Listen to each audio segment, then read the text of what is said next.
One of the top things that unites 1969 and 2019 are very active student protest movements. In our time, we have seen students lead a global strike against climate change, a walkout against gun violence, and protest a host of issues on college campuses. And we've also seen people not take these students seriously. Like I was talking to a relative a couple years ago during the school walkout for gun violence, and he said, I don't mind if those kids do a walkout, as long as they do it after school. You know, that famous protest tactic where you do exactly what you're supposed to do. We all remember that one. Now, a Vietnam War gets a lot of the headlines when we think about protests in the 60s, but there were other protest movements as well, really important ones. And I want to make the case that the protesters of the late 60s shaped the world that we live in today. Now, where did this start? It started with college students thinking about their everyday lives. College students come to college, they want to learn from a diverse group of their peers, and by that I mean they want to fuck a diverse group of their peers, right? College students are trying to have sex, and that is ultimately where some of the first college protests came out of. It was kind of hard to bone if you were a college student in the 60s, partially because of a doctrine called in loco parentis. Now, I know that in loco parentis sounds like a Harry Potter spell that turns a train into your dad.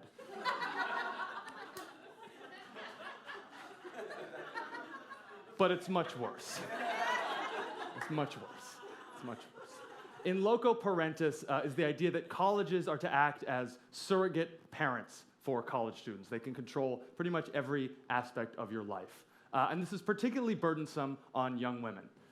Young women have to sign into the dorms, they have curfews, they have to be in at a certain time, there's restriction on their visitors.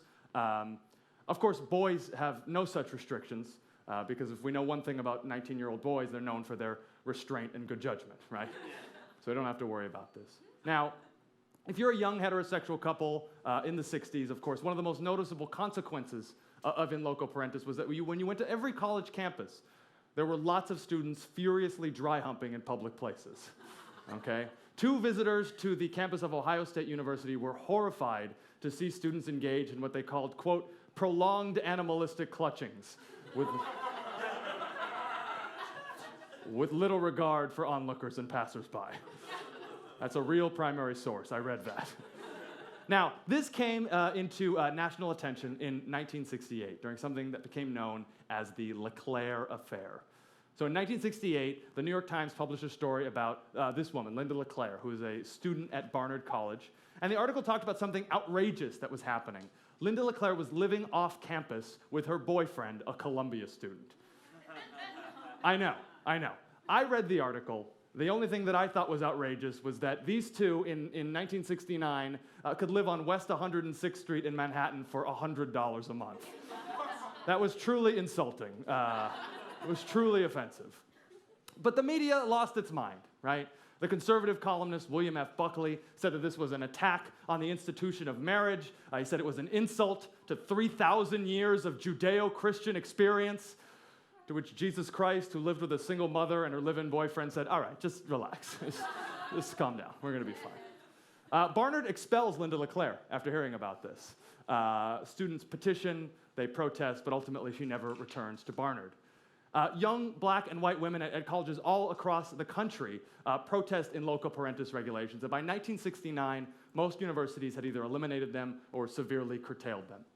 Now, those young women who protested in loco parentis used the networks, tactics, and language that they used in that fight to continue to fight for women's rights off campus, right? And it's precisely in 1969 that they begin to use a word to describe the movement. They begin to use the word feminism, right? And so this is a crucial site for organizing the second wave feminist movement. Second wave feminists stood for a lot of things, but among their chief beliefs, they said, I hope one day a cisgendered heterosexual man can tell our story at a comedy show. We really just want to open opportunities for Michael to look like a good guy because he knows about feminism. 1969 was, of course, it was Richard Nixon's first year in office. We're all familiar with this man. He is the man, right? Student leftists hated this guy. When this guy got elected, people thought it was bad news for them. And they wanted to show at Richard Nixon's inauguration, they wanted to show that they were not out for the count, right? And so while Nixon was being inaugurated on the National Mall, down the street, there was a counter-inauguration run by student protesters. Now, they didn't inaugurate Nixon as president. They inaugurated the person that they deemed to be the most honest candidate in the race, and that was this pig named Pegasus. That's right. This was an inauguration. Right. That's their joke. Don't get mad at me. I didn't write that shit. That's their joke. This, of course, the inauguration was accompanied by singing from the radical feminist group Witch, the Women's International Terrorist Conspiracy from Hell. So there were all kinds of folks here. The protesters spread out throughout inauguration weekend, and the DC police tried to control them by using a new tactic. They used police on horseback, and this, of course, backfired on the DC police when Vice President Spiro Agnew and his guests were walking into a reception, and protesters took horse shit and were throwing horse shit at the Vice President and his guests. Hard to stop these guys, I tell you. Now, 1969 was a crazy year. Nixon's first year in office, it seemed like everything was going off the rails. As just one example, 1969 was the peak of the skyjacking epidemic in the United States. This is what would happen when a person would walk onto an airplane with a gun, which was totally legal. You would walk on an airplane with a gun, hold up the pilot, say, "Take me to Cuba." They would then fly to Fidel Castro's Cuba, where the skyjacker would be given asylum. They would ransom the plane back to the United States, and Fidel Castro would laugh and laugh and laugh. This happened 33 times in 1969. Every pilot flying a plane out of Miami was given a small card that said, "I will take you into Havana," in Spanish, okay? That is how bad the skyjacking epidemic was, okay? And there were other things going on too. As we know, the Vietnam War is happening, right? Nixon had promised an end to the war in Vietnam. Nixon was secretly expanding the war, right? He was bombing in Cambodia. In 1969, the American public learns the details of the My Lai massacre, a horrendous massacre of Vietnamese civilians by American troops. By October and November of 1969, anti-war sentiment is at a high. And protesters organized the moratorium to end the war, which might be the largest protest in American history. In October and November of 1969, millions of people demonstrated across the country, 125,000 people in Bryant Park in October, 500,000 people at the White House in November, while Nixon stayed inside and watched college football. Now, Nixon thought college football would be a way for him to ingratiate himself with the nation's college students. Kind of like me when I start a lecture at NYU and I go, "Hey, cool teens." Nixon's attempt, equally unsuccessful and embarrassing.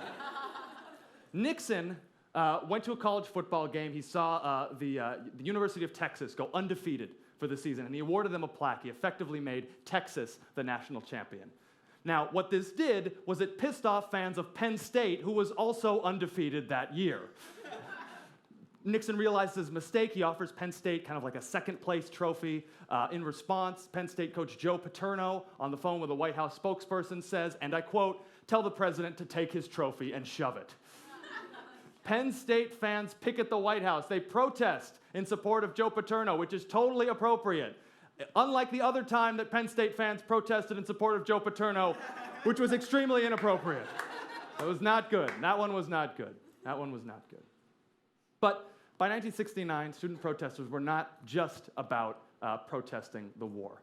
In fact, one of the most impressive and I think protests with long-lasting consequences was this group at San Francisco State University. This was the Third World Liberation Front. This is a pretty cool group. It was made up of African Americans, Native Americans, Chicanos, and Asian Americans. This was like the multiracial Avengers, right? It had a whole coalition. Here's the difference. So Marvel's Avengers has the Black Panther. The Third World Liberation Front had actual Black Panthers, okay? It's San Francisco in the 60s. There's a lot of them, all right?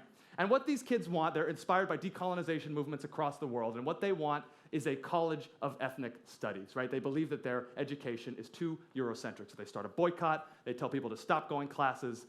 They're in the middle of campus. These kids are intense, they are passionate, and they're pretty damn funny, I gotta say. So they're met with armed riot police, right? The university is trying to get them off. They're trying to do these things. Well, their strategy is distraction. So what they do every day is they go around campus clogging toilets and lighting stink bombs in the ventilation system. The university's like doing all this stuff, they can't figure it out. They combine the guerrilla tactics of the Viet Cong with the zany pranking skills of Kevin McAllister from Home Alone. They had a really good thing going. Now, by the end of 1969, 89 Native American students from the Third World Liberation Front swim across San Francisco Bay to Alcatraz, which is an island in the middle of San Francisco that has an abandoned federal prison on it. They call themselves the Indians of all tribes, and they claim this island by right of discovery, okay? Now, they occupy this island for almost 2 years. To be fair, they offered to pay the United States government $24 in beads and cloth in exchange for this island. They said that because it lacked running water, healthcare, and educational facilities, that it met the white man's standard for an Indian reservation.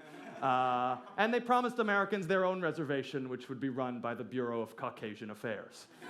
All right. Now, San Francisco State, the College of Ethnic Studies, they are ultimately successful in creating a College of Ethnic Studies. It's the first ever, and it's a model for programs across the country. For the first time, black and brown students can read from black and brown writers and scholars. They can learn about their own cultural experiences and talk about structural racism. And I know that people are going to be like, oh, well, there's an ethnic studies department, you know, how come there's not a white studies department? And don't worry. History, philosophy, law, business, and political science, all still white studies departments, so nobody worry. But in case you thought this was ancient history, right now at Harvard University, students are fighting to create an ethnic studies program 50 years later at Harvard. It's unbelievable. And this is the thing that I'm thinking in terms of connecting these student protests in 1969 to the protesters in 2019. Obviously, the people who protested the Vietnam War, they didn't end the Vietnam War, right? But if we think about these in loco parentis protests and the ethnic studies strike, what these folks did was they created spaces on campus for women and for people of color. Spaces that ultimately gave birth to important movements. They gave birth to the second wave feminism movement, to the ethnic studies movement. And if you think about how important those movements are, right?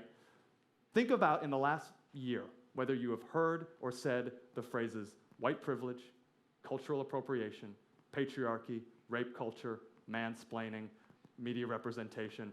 If you have used any of those phrases, you are speaking the language that was started by these kids back in 1969, right? You are participating in that conversation. They have shaped the culture and the debates that we're having in our culture right now. Now, some of you baby boomers, and I know there's so many baby boomers here, baby boomers might be saying, oh, you know, these kids now, these millennials, these Gen Z, they're so coddled, they're whiny, they're snowflakes. And just so you know, your mothers said the exact same thing about you, okay? In a 1969 poll in Ladies' Home Journal, 51% of American mothers said that student protests were caused because their children were spoiled, overprotected, and thought that they could get away with anything, all right? That is an okay boomer joke and a yo mama joke, all right? That is what I have for you. And if you needed more evidence that we should really be taking student protesters seriously as serious political actors, think about this. Student protesters often grow up to become leaders in societies that they protest, right? Nelson Mandela began his career protesting apartheid in South Africa. Barack Obama began his political career protesting South African apartheid in America. And I'm going to leave you with a final story. I'm going to take you to Wellesley College in 1969 to their commencement ceremony.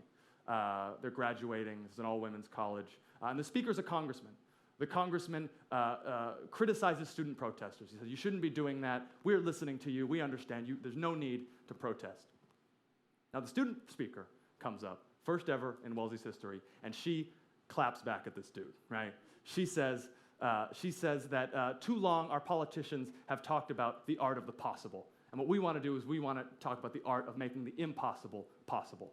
That the goal of our education should be liberation, a liberation that enables each and every one of us to create within and around ourselves, end quote.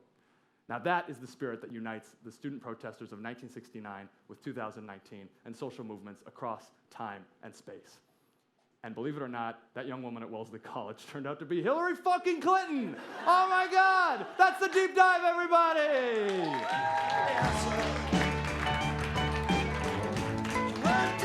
Michael Salgarolo.